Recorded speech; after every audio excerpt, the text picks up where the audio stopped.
A game is nothing if there's no user interaction, right? So what we are going to do in this lesson is add the arrows that we are going to have on each side of the animal. After that, you'll see what the layout of the game is going to be like. And we are going to see how we can listen to a touch or a click event on a sprite, and how we can make that be actually pixel perfect. So that, for example, if I click outside of the image, but within the rectangle, it will not trigger. But then if I click on where the image is, it will trigger. Whereas if I don't use pixel perfect checking, it's going to be treated as a rectangle. So if I click here, it's going to trigger, even if I don't feel like I'm really touching the animal.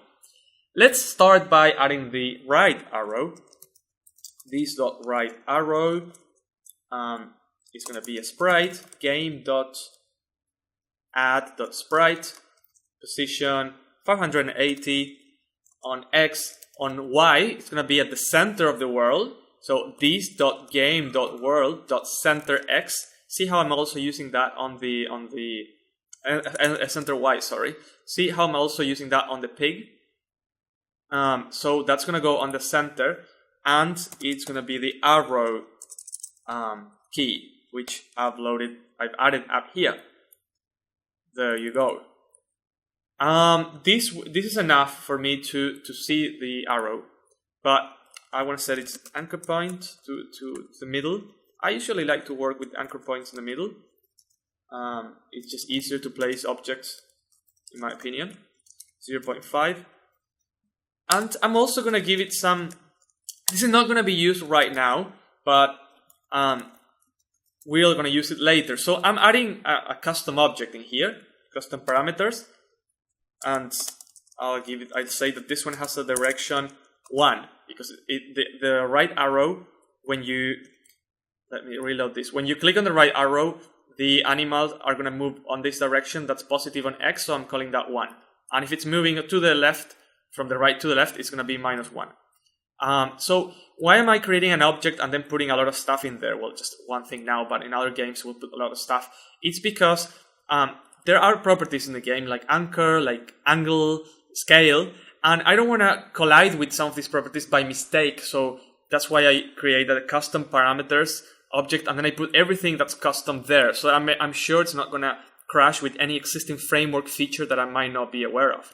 Let's just replicate this code. I'm just going to bring it in there very quickly for the left arrow, which, as you might have guessed, is the same one but flipped on X. So it's the same one, but see how the scale on X is being set to -1. This is an alternative way to the set2 that we used. We could just do .x or .y. And now we have the arrow on both sides.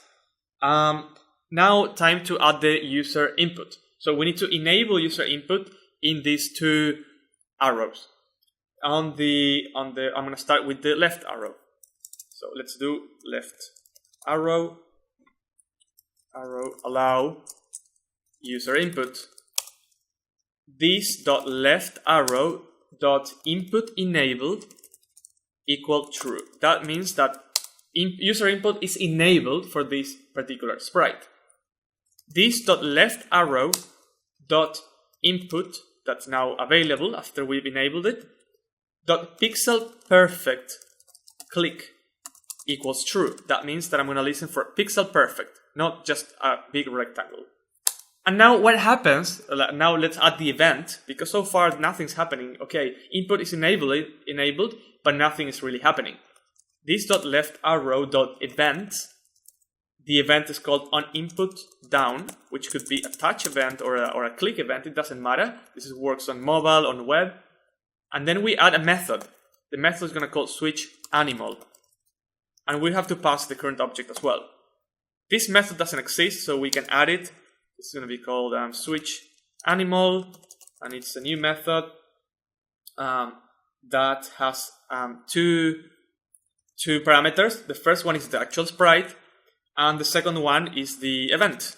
It will give us information about the event. Console log, and this is a move animal. So when you click an arrow, the animal will move in that direction. Let's see if this works. So when I click move animal, see how it's showing on the console. For the right arrow, it's exactly the same code. So I'm just gonna copy and paste that in.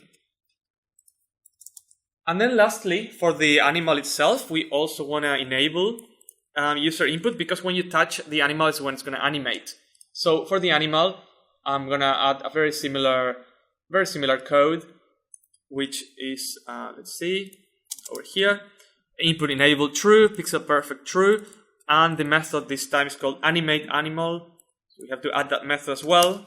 The method called animate animal. This is animate. And see how now we can trigger that.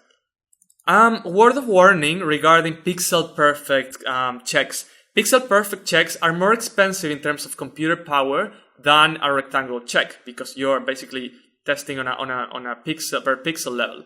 So you don't have to use this if you don't need to. If it's not necessary, don't use it. In this case, I think it is, because if I click here, I don't want the animal to move, but if I only want to move when I touch it. But just so you know, it has a cost. Nothing is free in this life, and this has a cost. So now you know how to listen for a touch event or a click event, and how to execute a certain action when that event is listened.